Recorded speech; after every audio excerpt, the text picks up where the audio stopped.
Sikiliza mdogo wangu, mimi shida yangu ni kusaidie. Ndio shida yangu. Ukisema uondoke huyo, anakutafuna hapo hapo. Umeona kichwa alivyokuelekezea hicho?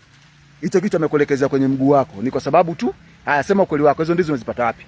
Nisameni, nimezipata hapo hivyo. Yaani umezipata hapo shamba la nani?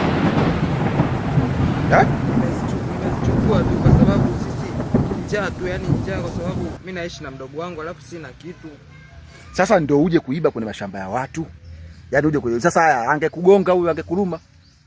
Yaani huyo ndo amekukamata ili wewe usiondoke. Yaani ukitingishika ujue umelika. Na mimi nakurekodi hii video ili niende niwapelekee serikali wasiseme kwamba labda nimekuonea. Huyo yeye ataondoka na shughuli zake.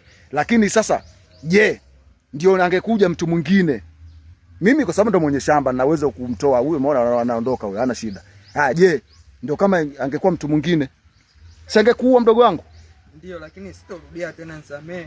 Yaani kwa nini wewe utalishe maisha yako kwa eti kwa sababu ya ndizi hizo? Ndizi hizo ndio utalishe maisha yako kuingia mashamba watu kuiba. Sasa mdogo wangu mimi nakuachia kwa sababu yule jamaa usimwona anakuachia. Anaondoka. Lakini usije ukarudia. Tulia hivyo hivyo. Tulia hivyo hivyo, muache aondoke. Usije ukarudia tena. Ukija ukirudia kitakachokukuta. Tulia hivyo hivyo, ukihangaika atakuula wewe, atageuka watarudi. Tulia hivyo hivyo. Usije ukaingia tena mashamba ya watu. Mashamba ya watu wengine ya watu hawaingii. Acha kelele sasa. Mwacha aondoke. Mwenye anaja atakufungua ataondoka.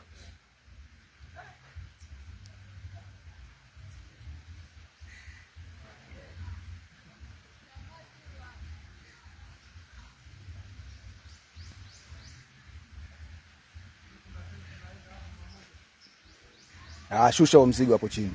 Uondoke zako.